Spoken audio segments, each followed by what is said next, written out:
주일날 텔레비전을 봤어요. 예배 마치고.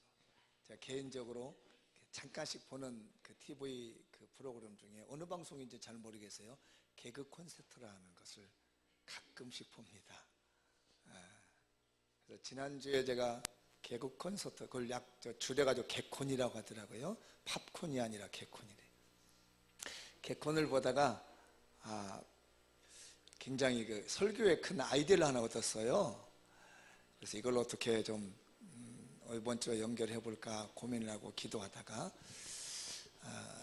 정리해가지고 왔어요. 재밌게 보세요. 그냥 웃으면 웃고 눈물 나면 눈물. 그러니까 괜히 긴장해가지고. 원래 그렇다고 그러잖아요. 웃지 못하는 사람들은 두 가지 특징이 있대요. 하나는 상처가 많든지. 상처 많은 사람 잘 안 웃는데요. 크게 못 웃는답니다. 또 하나는 교만한 사람들은 잘 안 웃는데요. 그러니까 여러분들이 상처를 치료하는데도 잘 웃는 게 중요하고 겸손해지는데도 웃는 게 필요해요. 아셨죠? 그러니까 우리 교인 중에는 교만해서 안 웃거나 상처받아서 안 웃는, 아니 못 웃는, 웃음이 사라져버리는 사람이 아니라 웃을 때는 웃고 즐거울 때는 즐거운 그런 시간이 되셨으면 좋겠어요. 한번 개그 콘서트 한번 보시죠.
이런 전쟁터 같은 직장 갖고 싶어요. 취업 준비, 취업 준비, 취업 준비, 취업 준비. 설날엔 취직해서 그냥 갈 거야.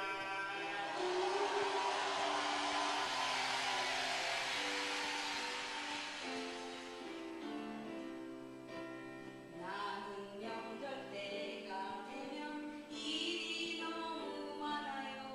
하루 종일 쉬는 시간 없어요. 여기서도 나를 찾고 저기서도 찾아요. 명절에 제일 바쁜 내 직업 엄마. 우리 엄마, 우리 엄마, 우리 엄마, 우리 엄마. 그래도 아들, 딸 보면 힘나요. 은영아.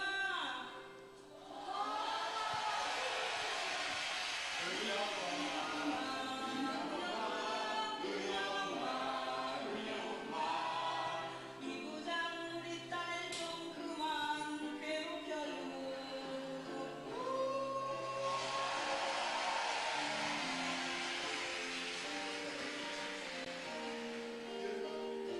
아이고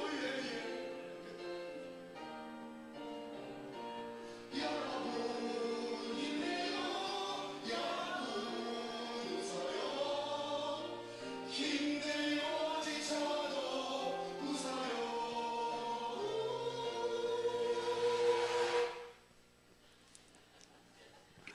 비틀즈의 렐비라고 하는 그런 노래, 12번째 마지막 음반이죠. 이게 마지막 음반이 비틀즈 음악이죠. 이걸 패러디해서 항상 이 코너를 합니다. 개인적으로 좋아하는 코너예요.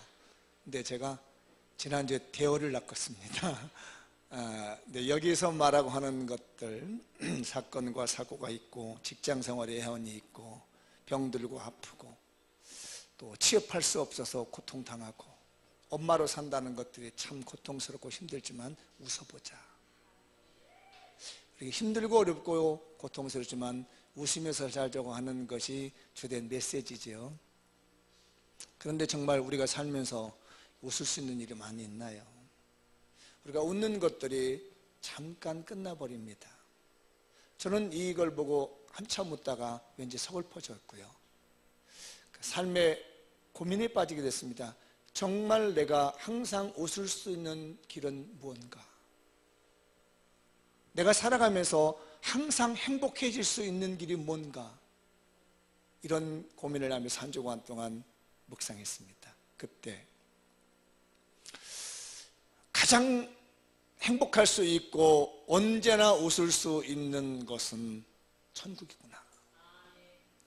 이 땅에서는 항상 웃을 수 있는 일이 아니고 이 땅에서는 항상 기뻐할 수 있는 일이 있는 것이 아니라 이런 일 저런 일 눈물 나는 일이 있지만 우리가 천국에 가면 항상 웃을 수가 있다.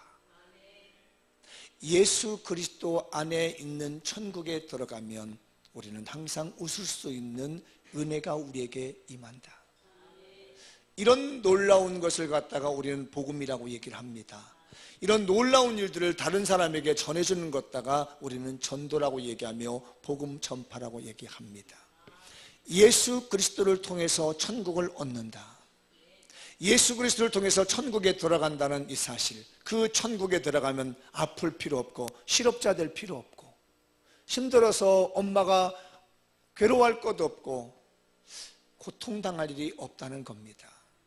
이런 놀라운 사실을 2000년 전에도 깨달았답니다. 예수 그리스도만이 참 행복이며 예수 그리스도만이 참 기쁨을 우리에게 준다고 하는 사실을 제자들이 깨달았습니다. 그래서 본문의 말씀을 보면 그 내용이 나오는 겁니다. 사도행전 8장의 내용들이 대부분 그런 내용들이에요.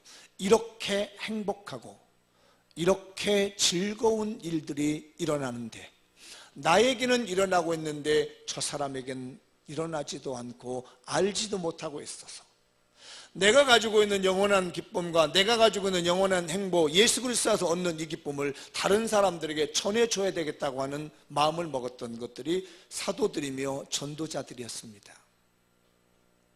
우리도 한번 살펴보시죠. 영원한 행복과 영원한 즐거움이 우리 안에 있는데 그건 못 누리고 있나요? 오늘 여러분 안에 있는 즐거움이 회복되길 바라고, 우리 안에 있는 참된 행복이 예수 안에서 회복되지길 축원합니다. 제자들이 이걸 전한 거예요.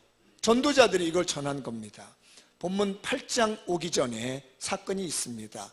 처음 교회에 7명의 집사님이 세워지게 됩니다. 그걸 갖다가 우리는 일곱 지사라고 얘기하죠.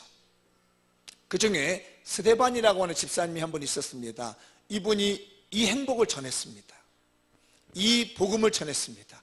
이 예수님을 전했는데 받아들이지 않던 사람들이 죽였어요. 자기의 목숨을 다 잃어가면서도 이 스데반 집사님은 기쁨으로 천국에 갔습니다. 그러면서 예루살렘 교회가 부흥하더니 점점 어려움을 당하게 됩니다. 핍박이 임합니다. 그 어쩌면 앞장섰던 사람이 사울이라고 하는 청년인지도 모릅니다. 그래서 이 핍박에 이제 많은 전도자들이 흩어지게 되는데 빌립이라고 하는 이 집사, 어떤 사람은 빌립 사도가 아니냐 얘기를 하는데 8장에 나오는 빌립은 집사입니다. 이 집사님이 은혜를 받았습니다. 전도를 시작하는데 사마리아에로 내려갔습니다. 이 당시 사마리아는 유대 사람들이 사람 취급을 안 하던 동네입니다. 사람들이 사마리아는 지나가지 않고 돌아서 갈 정도였습니다. 땅도 밟기를 싫어하는 그곳이 사마리아에 있습니다. 그런데 예수님의 사랑을 받은 이 빌립 집사가 은혜를 받고 사마리아로 전도하러 갔습니다. 그래서 전도하는데 많은 사람이 믿었어요. 그때 마술사 한 사람이 은혜를 받았습니다. 마치 마술을 자기가 하는데 마술보다 더 뛰어난 능력이 이 빌립에게서 나타나는 겁니다. 그래서 은혜를 받았어요. 그래서 사도들을 불렀습니다. 여기 은혜 받은 사람들이 많습니다. 와서 좀 내려다 보십시오. 그때 사도들이 사마리아에 가서 안수했더니 거기에 성령의 역사가 나타나기 시작합니다. 이런 일이 벌어지고 난 다음에 하나님께서 이 빌립 집사에게 부르십니다. 지금 예루살렘 남쪽 가사 지방으로 빨리 내려가라. 그래서 빌립 집사님이 그 성령의 음성을 듣고 남쪽 가사 쪽으로, 예루살렘에서 가사 쪽 남쪽으로 내려가다 보니까 거기에 한 사람이 있었습니다. 성경책을 보고 있는 한 사람이 있었습니다.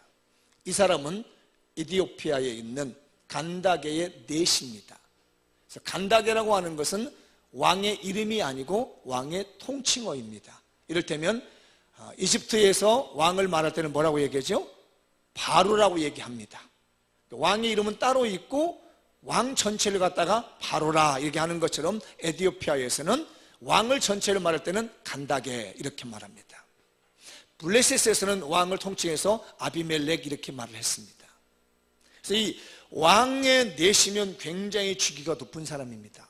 이 사람이 성경에 보면 예루살렘에서 예배드리러 왔다가 가는데 성경책을 봤어요. 그때 본 성경책이 지금 오늘 사도행전 8장 32절과 32절입니다. 궁금했었던 겁니다. 일단 한번 읽어보고 그 궁금증을 보도록 하죠. 그 간다게의 내시가 있고 있는 성경입니다. 시작. 읽는 성경 구절은 이것이니 일러스되 그가 도살자에게로 가는 양과 같이 끌려갔고 털 깎는 자 앞에 있는 어린 양이 조용함과 같이 그의 입을 열지 아니하였도다. 33절. 그가 곤욕을 당했으되 공정한 재판도 받지 아니하였으니 누가 그의 세대를 말하리요 그의 생명이 땅에서 빼앗기미로다 하였거늘. 여기서 말하고 있는 그가 누구냐 이거예요. 이 내시가 궁금한 게 이 성경을 보고 있는데 그가 누구냐 이겁니다. 그래서 제가 예전에도 성경 읽을 때 내가 누구냐 그가 누구냐 자꾸 물어보잖아요. 이런 아이디어가 여기서 있는 거거든요.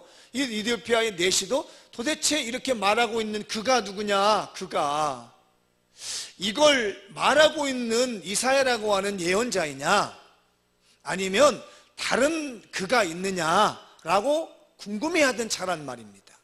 근데 이게 원래는요 이사야 53장 7절과 8절에 있는 내용을 지금 읽고 있는 거예요. 한번 본문 원래의 이사야서 읽어보죠. 53장 7절 시작. 그가 곤욕을 당하여 괴로울 때도 그의 입을 열지 아니했으며 마치 도수장으로 끌려가는 어린 양과 털 깎는 자 앞에 잠잠한 양같이 그의 입을 열지 아니하였도다. 8절. 그는 곤욕과 신문을 당하고 끌려갔으나 그 세대 중에 누가 생각하기를 그가 살아있는 자들의 땅에서 끊어지면 마땅히 형벌받을 내 백성의 허물 때문이라 하였으리요. 이걸 읽고 있는 겁니다. 근데 여러분 얼른 보면 내용이 비슷한 것 같은데 단어들이 틀리죠. 아셨나요? 이게 말입니다. 구약 성경을 인용하는 신약 성경의 저자들의 특징이에요. 무슨 얘기냐면 구약 성경을 신약으로 옮길 때 그대로 베껴 쓰지 않는다는 얘기입니다. 왜냐하면 이 성경을 하나님의 감동으로 쓰고 있기 때문에 마치 불러주듯이 베껴 쓰지 아니하고 본인이 그 성경을 보면서 감동받은 내용들을 나름대로 정리하는 것이에요. 그래서 구약과 신약의 성경들이 대부분들이 인용될 때는 약간씩 단어들이 다른데 내용은 같아요. 그래서 이걸 읽으면서 이 내시가 물어봤습니다. 그가 누구냐? 난 도대체 알 수가 없다. 궁금증이 생겨서 못 풀고 있었던 거예요. 그걸 알고 하나님이 사마리아에 있던 빌립 지사를 갖다가 저 남쪽으로 내려보내가지고 이 내시에게 성경 공부를 시킨 거예요. 제자 양육을 시키게 된 겁니다. 그래서 순간적으로 여기에 나와 있는 그는 누구라고 얘기했겠어요? 예수 그리스도라고 말합니다. 그래서 이 이사야 53장에 나오는 고난받는 종이라고 하는 제목이 있는 거예요. 그 고난받는 종이 처음에 유대인들은요 이게 무슨 말인지 잘 이해가 안 돼가지고 말이에요. 성경도 바꿔버렸습니다. 유대인들이요. 세상에 우리가 믿고 있는 메시아가 이렇게 힘없이 죽느냐, 이거 성경 잘못됐다 라고 해서 유대인 정통적인 유대인들은요 이 성경 본문도 바꿀 정도로 굉장히 유명한 성경입니다. 그런데 실제적으로 예수님이 십자가를 지고 가실 때는 이사야서 53장에 있는 말씀대로 그대로 맥없이 힘없이 잡혀간 겁니다. 그것을 빌립 지사가 다 지켜봤던 거죠. 은혜 받고 난 다음에 이제 이건 다 지나가고 난 다음에 보는 말씀이기 때문에 그가 다른 사람이 아니라 이사야 선지자 지금 말하고 있는 사람이 아니라 그분이 예수입니다. 그 예수님이 우리를 위해서 죽어주셨다. 그 예수님을 우리가 믿으면 우리가 영원한 천국 하나님의 나라 백성이 된다. 이렇게 말씀을 전했습니다. 근데 그렇게 상세히 나오지 않지만 저는 그렇게 생각합니다.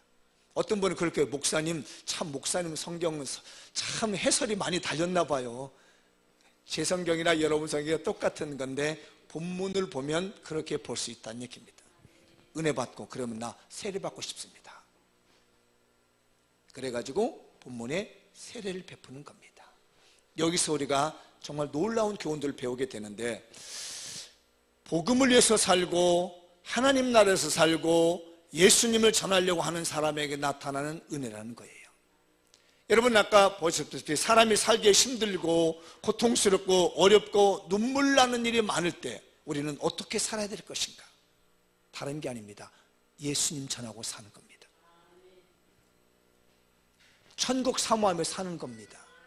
하나님 나라를 사모하면서 사는 겁니다. 그러면 거기에 위안이 있는 것이고 그 안에 평안이 있는 거예요. 그러면 하나님 나라에 관심을 두고 있으며 예수님을 중심으로 살고 있으며 말씀을 중심에서 살려고 하면 어떻게 되느냐? 하나님께서 성령님을 보내서 인도해 주십니다. 읽어보도록 하시죠. 시작. 성령님께서 인도하십니다. 옆 사람에게 한번 권해보실까요? 당신이 천국에 집중하면 성령님이 인도하십니다. 시작. 다시 한번 당신이 예수님께 집중하면 성령님이 인도하십니다. 시작. 다시 당신이 복음에 집중하면 성령님이 인도하십니다. 시작. 기억해야 됩니다. 내 삶을 언제 하나님 인도하시느냐? 내가 천국에 집중하고 있을 때, 내가 하나님 나라에 집중하고 있을 때, 내가 예수님께 집중하고 있을 때, 내가 복음 전도에 집중하고 있을 때, 내가 영혼 구원에 집중하고 있을 때 하나님께서는 나를 인도하신 줄 믿습니다. 오늘 26절 한번 읽어보도록 할게요. 시작. 주의 사자가 빌립에게 말하여 이르되 일어나서 남쪽으로 향하여 예루살렘에서 가사로 내려가는 길까지 가라 하니 그 길은 광야라. 신기한 일입니다. 성령님께서 인도한 길은 광야길이었어요. 이게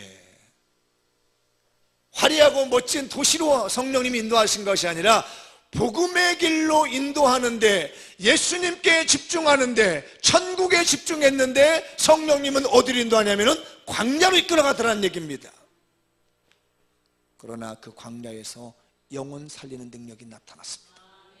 여러분, 세상에 사는 것이 어떻습니까? 제가 보기에는 광야 같더라고요. 안 그렇습니까? 우리 살아가는 것이요, 그렇게 녹록지 않더란 얘기입니다. 그래서 이 말씀이 우리가 생각해 보면 광야로 성령께서 인도하시는 거 보게 돼요. 그러나 아십시오, 여기서 만난 사람이 있습니다. 누구죠? 에티오피아의 간다게의 넷을 만나게 된 겁니다. 지금도 마찬가지입니다. 성령님은 복음을 집중하는 사람을 인도해 주십니다. 내가 살아가기 힘들고 답답하고 어렵고 고통스러워 할 때에 내가 예수님께 집중하며 천국에 집중하며 영혼에 집중한다면 하나님이 여러분의 삶을 인도하시리라 믿습니다. 이건 영적인 지혜입니다. 여러분, 내 삶이 이끌림을 받는 것은요, 복음에 집중하는 거예요. 내 사업에 집중하거나 내 인생에 집중하고 있으면 성령님의 이끌림은 잘 모릅니다. 깨달아 믿으십시오. 그렇다고 해서 여러분들 사업생활, 직장생활 열심히 하지 말라는 얘기 아닙니다. 직장생활을 열심히 하되 거기에 뭐가 있어야 된다고요? 복음이 있어야 된다는 얘기예요. 거기에 누가 있어야 된다고요? 예수님이 계셔야 된다는 얘기예요. 거기에 뭐가 있어야 된다고요? 영혼 구원의 열정이 있어야 된다는 얘기입니다. 그렇게 되었을 때 하나님이 성령님으로 말미암아서 나의 삶을 인도하시고 지도하고 붙들어 주는 줄 믿습니다. 성령님의 인도함을 받기를 원하는 사람이 있다면 복음에 집중하십시오. 성령님의 인도함을 받기를 원하는 사람이라면 예수님에 집중해 보십시오. 그런데 안타깝게도 성령님의 인도하심을 받은 것이 무엇인지를 모르고 산다는 겁니다. 도대체 성령님의 인도하심으로 산다고 하는 것이 어떤 것인지를 잘 모른다는 거예요. 그거 기도하십시오, 여러분. 하나님, 제가 주일날 오전에 설교를 들었는데 복음에 집중하며 말씀에 집중하며 천국에 집중하는 사람을 성령님을 보내셔서 인도해 주신다는데 도대체 그게 무슨 말입니까? 내가 내 삶의 현장에서 성령님이 나를 인도한다고 하는 그 사실은 무엇인지를 내 삶에서 체험하게 해주십시오. 내 삶에서 경험하게 해주십시오. 내가 그것을 알게 해주십시오. 내가 그것을 경험해서 체험해서 깨닫게 해주십시오 라고 하는 기도가 되길 바랍니다. 한 번쯤은 성령님이 나를 인도했다는 걸 알아야 되지 않겠습니까? 성령님이 나를 지도해주고 있다는 사실을 봐야 될 거 아닙니까? 그래야 믿음 생활을 하지요. 오늘 이 자리에서 하나님의 은혜가 임했어서 복음에 집중하며 하나님 나라에 집중하며 예수님께 집중하며 천국에 집중함으로 말미암아서 성령님의 인도하심을 받는 체험이 나타나길 바라요. 아셨죠? 예수님이 먼저입니다. 복음이 먼저입니다. 영혼 구원이 먼저입니다. 이 일을 행하다 보면 나의 삶의 모든 것들은 하나님이 책임져 주시고 이끌어 주시는 복음의 능력이 나타난다는 거예요. 성령의 역사가 임한다는 것입니다. 하나님의 성령의 인도하심을 체험하는 우리 교인들이 되시기 바랍니다. 그 다음에 이 성령님의 이끌림을 받는 사람들에게 어떤 일이 보냐면은 성경 말씀을 보여주십니다. 넘겨봐요. 읽어보겠습니다. 아니, 여기 말고 넘겨요. 시작. 적절한 성경을 보게 하십니다. 한 번 더 시작. 적절한 성경을 보게 하십니다. 적절한 성경을 하나님께서 보게 만들어요. 오늘 본문 말씀 아까 제가 설명드렸죠. 이디오피아의 간다게 내시가 지금 성령에 이끌려서요 성경을 봅니다. 근데 성경 보다가 궁금한 게 생긴 거예요. 이 궁금한 것이 뭐에 걸려있느냐면요, 이디오피아의 내시를 구원한 하나님의 말씀이 거기에 걸려있는 겁니다. 이 본문을 설명하면 이 내시가 복음을 받아들이게 되고 구원받는 일이 벌어지는 거예요. 굉장히 중요한 사건이 벌어진 겁니다. 이것을 바라보고 있었던 하나님께서 급하게 이 빌립 집사를 보내게 된 겁니다. 급하게 빌립 집사를 보여서 지금 읽는 말씀이 무슨 뜻인지 아느냐 그랬더니 나 모르겠다, 나 좀 가르쳐달라. 그래가지고 이 빌립 집사가 이걸 설명해 줌으로 말미암아 이 사람이 구원을 받게 되는 거예요. 요즘 저희가 데살로니가 전후서하고 디모데 전후서를 좀 읽고 있습니다. 자, 여러분이 하나님의 성령에 감동되어 복음에 집중하고 천국에 집중하고 하나님 나라에 집중하고 전도에 집중하고 영혼 구원에 집중하다가 성경을 보면 내가 살아가는데 삶의 어려움을 느끼는 문제가 있단 말이에요. 지금 내가 살면서 반드시 풀어야 될 문제가 있다는 얘기입니다. 내가 반드시 해결해야 될 문제들이 나에게 있는데,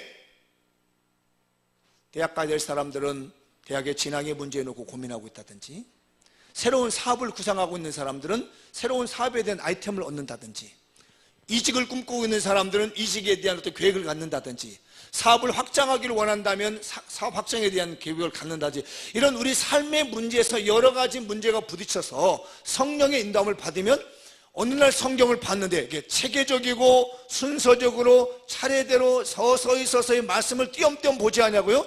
꾸준히 보다 보면 어느 날 말씀이 탁 내 눈앞에 섭니다. 이게 무슨 말이지?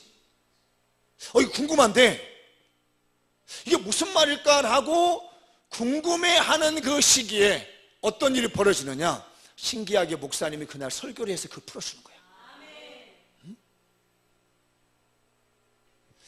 이거 내가 정말 궁금한 내용인데, 정말 이런 얘기를 들었는데 무슨 말이었는데, 이상하게 설교 시간에 그 얘기가 나온다든지, 누구하고 이야기를 하다가 성경 말씀을 붙잡고 이야기를 하다가 그 말이 툭 나와서 그 말이구나 라고 하는 말씀, 그것이 바로 적절한 성경을 보게 하신 하나님의 은혜라는 거예요. 성령의 인도하심을 받으면 내가 마음에 이해되지 아니하고 궁금했었던 한 구절의 성경 말씀을 내가 물어보지도 않았는데 누군가의 입술을 통해서 그 말씀을 주시고 그 말씀을 통로로 여겨서 그 말씀을 중심으로 여겨서 하나님이 내 삶을 열어간다는 말씀입니다. 이것이 바로 적절한 성경을 보게 하신다. 이런 적절한 성경을 보게 될 수 있는 사람은 누구라고요? 하나님의 나라에 관심 있는 사람, 영혼 구원에 대한 관심이 있는 사람, 전도에 대한 관심이 있는 사람. 왜냐하면 오늘 빌립이 그러고 있잖아요. 빌립은 쫓겨나면서도요, 하나님이 광야로 이끄시는데도 그게 이끌림을 받아서 뭐에 관심이 있냐면 영혼 구원, 전도, 하나님 나라, 열방 회복, 이런 것에 관심을 두다 보니까 예수님에 대한 관심을 두다 보니까 하나님의 영이 이끌어서 적절한 말씀을 보게 하더란 말이에요. 이런 신비한 우리 일들이, 이런 은혜로운 일들이 우리 성도들에게 나타나시기 바랍니다. 하나님은 적절하게 말씀을 보세요. 하나님은 지금도요, 성경 말씀을 읽고 듣고 보고 있는 사람들을 통해서 역사하고 싶은 거예요. 그런데 우리는 성경 한 번도 보지 않고 덮어놓고 있단 말이에요. 이디오피아의 이 내시가 말이에요, 성경 안 봤다면 이런 기적 안 일어납니다. 그냥 예루살렘에서 예배드리고 그냥 마차 타고 그냥 이디오피아로 가버렸더라면 이런 일이 일어나지 않아요. 근데 가는 도중에 성경을 마차에서 보고 있는 거예요. 이게 고위 공급자니까요. 성경을 마차에서 이렇게 보고 있어요. 이렇게. 그런데 이게 도대체 뭐지 이거라고 하는 사이에 성령님은 그 먼 거리를 사람을 보내더라는 얘기입니다. 그리고 그 말씀을 풀어주더라는 거예요. 성도들이요, 하나님의 말씀 속에 여러분의 삶이 들어있습니다. 성경 말씀 속에 여러분의 삶의 문제를 풀 수 있는 키가 들어있어요. 그래서 적절하게 성경 말씀을 우리 하나님은 보내주세요. 마지막 하나 더 볼까요? 넘어가세요. 네. 아니요, 그 앞에 부분이 있는데. 네, 거기 시작. 간다게에 대시는 에디오피아의 전도자가 되었습니다. 저는 이게 저의 상상입니다. 문헌에는 사실 이 간다게 네시가 에디오피아 가서 전도자가 되었다라고 하는 문헌은 나타나지 않지만 충분히 그가 예수를 믿고 구원받았으니까 자기의 같은 레벨의 사람들에게 전도했을 거란 얘기예요. 아마 여러분들도 아마 경험해 볼 거예요. 저도 그렇습니다. 예수 믿고 은혜 받으면요, 이거 안전하고는 못 견디는 거예요. 그러니까 이 에디오피아의 네세가 은혜 받고 말입니다. 그대로 갔는데 가서 복음 전도하더라. 그런데 귀족 전도를 하기 시작합니다. 그렇죠? 자기가 높은 주위에 있기 때문에 자기 레벨에 있는 사람을 전도하기 시작하는 거예요. 여러분 레벨에 있는 사람을 전도합시다. 전에는 제가 뭐 낮은 사람이든 높은 사람이든 가르지 말고 전도하라겠는데, 오늘의 말씀은 귀족 한 사람을 전도했더니 그 귀족으로 말미암아서 그 귀족 전체가 복음으로 확산되어져 가는 걸 보게 됩니다. 왜냐하면 다니엘 같은 경우도 그런 게 나타나게 되거든요. 요셉 같은 경우도 그렇거든요. 여러분들 레벨에 있는 사람들을 전도하기 바랍니다. 1884년 우리나라에서 갑신정변이 일어났죠. 그 갑신정변이 일어날 당시에 김옥균이라고 하는 개화파가 있었습니다. 수구파라고 하는 민영익이 있었죠. 이 두 사람이 상당히 친한 사람이었습니다. 그래서 원래 같이 미국에 가기도 했거든요. 그런데 민영익은 어차피 고종의 황실 집안이었죠. 명성황후의 오라버니까 황실 집안이었고, 김옥균은 뭐 굉장히 충성스러운 사람인데 이게 굉장히 머리가 먼저 트여서 개화파였습니다. 그러다가 1884년도에 이대로 나라를 놔두면 안 되겠다. 왜냐하면 1882년에 이모군란이 일어나가지고, 사실 그 인건비 문제 때문에 터져가지고 청나라가 들어오게 되고 일본이 들어와서 우리나라를 간섭하게 되잖아요. 이모군란이요. 그래서 1884년에 갑신정변이 이제 일으키는데 이 김옥군을 중심으로 해가지고 일어납니다. 그때 민영익이 칼을 3국 마셨습니다. 황실 사람이 이제 죽어가기 시작했어요. 그래서 알아봤더니 그때 이제 서양에서 들어온 유명한 한 의사가 있었습니다. 알렌이라고 하는 의사입니다. 이 사람은 선교사였습니다. 알렌이라고 하는 이 선교사가 그 황실의 도움을 받아가지고요, 민영익을 치료합니다. 거의 죽어가는, 칼을 맞아서 죽어가는 민영익을 치료해주는데 나았어요, 이게. 그래서 고종이 그때 당시 개화에 대한, 외국인에 대해서는 별로 좋아하지 않았는데 자기 처남을 고쳐주니까 인정을 하게 된 겁니다. 그래서 개화파에 소속되어 있던 홍영식이라고 하는 사람이 죽었는데, 그 홍영식의 그 집을 몰수해 가지고 이 알렌에게 줍니다. 여기서 병원해라. 그 병원 이름이 제중원이라는 병원입니다. 그 제중원이 지금 말하면 연세대학교 세브란스 병원입니다. 근데 왜 제중원이 연세대학교 세브란스 병원을 받겠느냐?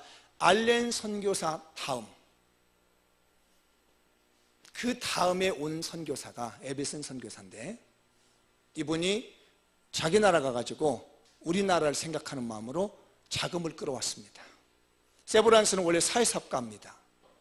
이 사람이 구제하고 선을 베푸니까 그 자금을 끌어다가 우리 대한민국에 가지고 온 거예요.